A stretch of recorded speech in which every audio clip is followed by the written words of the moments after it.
Hello friends, welcome back to my channel Geetha's kitchen. இன்றைக்கி நம்ம Deepavali special sweet recipe தான் பார்க்க போகிறோம்.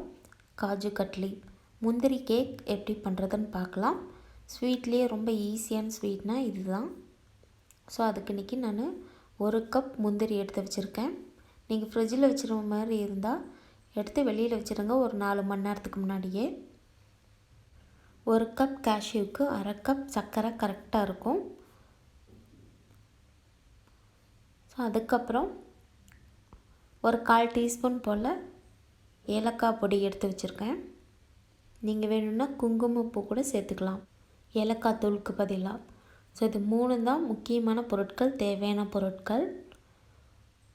ரொம்ப ஈஸியாக இதை வச்சு நம்ம காஜு கட்லி எப்படி பண்ணுறதுன்னு பார்க்கலாம். ஸோ ஃபஸ்ட்டு என்ன பண்ணோன்னா, ஒரு சின்ன மிக்ஸி ஜாரில் எடுத்து வச்சுருக்கிற முந்திரி எல்லாத்தையும் சேர்த்துட்டு நல்லா ஃபைன் பவுடராக அரைச்சிக்கோங்க. ரொம்ப அதிகமாக அரைச்சிங்கன்னா அதுலேருந்து ஆயில் வெளியே வரும். ஸோ பவுடராக மட்டும் அரைச்சி வச்சுக்கோங்க. நான்ஸ்டிக் பேன் யூஸ் பண்ணுங்கள், அதுதான் நல்லா கன்வீனியண்ட்டாக இருக்கும். பேனில் எடுத்து வச்சுருக்கிற சர்க்கரையை சேர்த்துட்டு 1/4 கப் போல் தண்ணி சேர்த்திக்கலாம். எந்த கப்பில் சர்க்கரை எடுத்தீங்களோ அதே கப்பில் 1/4 கப் அளவுக்கு தண்ணி சேர்த்திக்கோங்க. இப்போ ஸ்டவ் ஆன் பண்ணியாச்சு. இது சிம்லேயே வச்சு சுகர் சிரப் ஆகிற வரைக்கும் நல்லா கலந்து விட்டுகிட்டே இருக்கலாம். லோ ஃப்ளேம்லேயே வச்சு பண்ணிகிட்டே இருங்க. நம்ம தண்ணி ரொம்ப குறைவாக சேர்த்துருக்கிறதுனால சர்க்கரை பாகு சீக்கிரமாகவே ரெடி ஆயிரும். நம்மளுக்கு சுகர் சிரப் ஒரு கம்பி பதம் வரணும், 1 ஸ்ட்ரிங் கன்சிஸ்டன்சின்னு சொல்லுவாங்க இல்லையா, அது வரைக்கும் நம்ம இது மாதிரி கலந்து விட்டுகிட்டே இருக்கலாம்.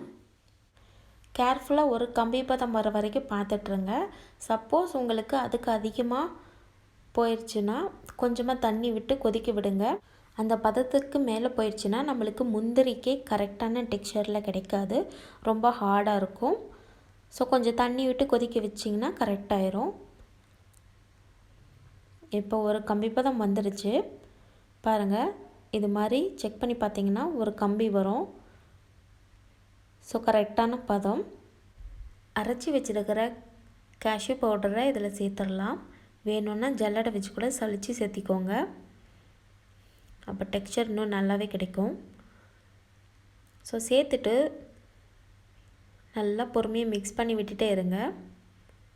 ஸ்டார்டிங்லேருந்து எண்டிங் வரைக்கும் லோ ஃப்ளேம்லேயே வச்சு பண்ணுங்கள். அதிகமாக வச்சிங்கன்னா கரிஞ்சிரும். பவுடரை சேர்த்துன உடனேயுமே அப்படியே இலகி வர மாதிரி வரும். அப்புறம் போக போக பார்த்திங்கன்னா நல்லா திக்காயிரும். கைவிடாமல் நம்ம கிளறி விட்டுட்டே இருக்கணும், அவ்வளோதான்.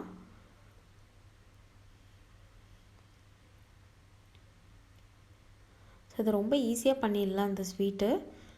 தேவையான பொருட்களும் ரொம்ப ரொம்ப கம்மி தான். பாருங்கள், சுகர் சிரப்போட கேஷ்யூ பவுடர் நல்லா மிக்ஸ் ஆயிடுச்சு. நம்மளுக்கு இன்னும் கொஞ்சம் நேரத்தில் திக்காக ஆரம்பிக்கும். வாசனைக்காக ஏலக்காய் தூள் சேர்த்திக்கலாம்.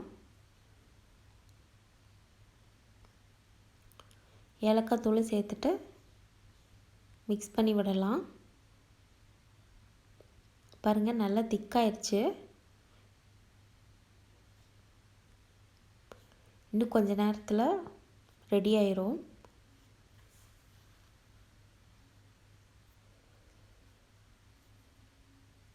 பாருங்கள், எல்லாம் நல்லா திரண்டு வந்துடுச்சு. இப்போ இதை எடுத்துடலாம், ஸ்டவ் ஆஃப் பண்ணிடலாம். நான் ஒரு பிளேட் மேலே நெய் தடவி வச்சுருக்கேன். மாவு எடுத்து பிளேட்டுக்கு ட்ரான்ஸ்ஃபர் பண்ணிடலாம். ஸோ அதுக்கு மேலே ஒரு பட்டர் பேப்பர் வச்சுட்டு சப்பாத்தி தேய்க்கிற கட்டையை வச்சு தேய்ச்சி விடலாம். அப்போ தான் ஷேப் ஈவனாக கிடைக்கும் நம்மளுக்கு. உங்களுக்கு எந்த அளவுக்கு திக்னஸ் வேணுமோ அதுக்கு தகுந்த மாதிரி தேய்ச்சிக்கோங்க. பட்டர் பேப்பரை எடுத்துட்டு லைட்டாக சூடாக இருக்கும்போது கத்தியை வச்சு உங்களுக்கு எந்த ஷேப் வேணுமோ அதுக்கு தகுந்த மாதிரி கட் பண்ணிடுங்க. லைட்டாக சூடாக இருக்கும்போதே கட் பண்ணிடுங்க. ஸோ பாருங்கள், நான் இந்த டைமண்ட் ஷேப்பில் கட் பண்ணியிருக்கேன். இந்த அளவுக்கு திக்னஸ் விட்டு கட் பண்ணியிருக்கேன். சூப்பரான முந்திரி கேக் ரெடி ஆயிடுச்சு.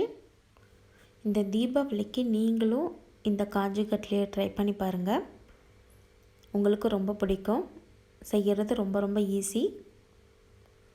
ஸோ ட்ரை பண்ணி பார்த்துட்டு எப்படி வந்ததுன்னு எங்களோட ஷேர் பண்ணிக்கோங்க. இந்த வீடியோ உங்களுக்கு பிடிச்சிருந்தா லைக் பண்ணி உங்கள் ஃப்ரெண்ட்ஸுங்களுக்கும் ஷேர் பண்ணி விடுங்க. இது வரைக்கும் நம்ம சேனலை சப்ஸ்கிரைப் பண்ணலைன்னா சப்ஸ்கிரைப் பண்ணிவிடுங்க. தேங்க்யூ.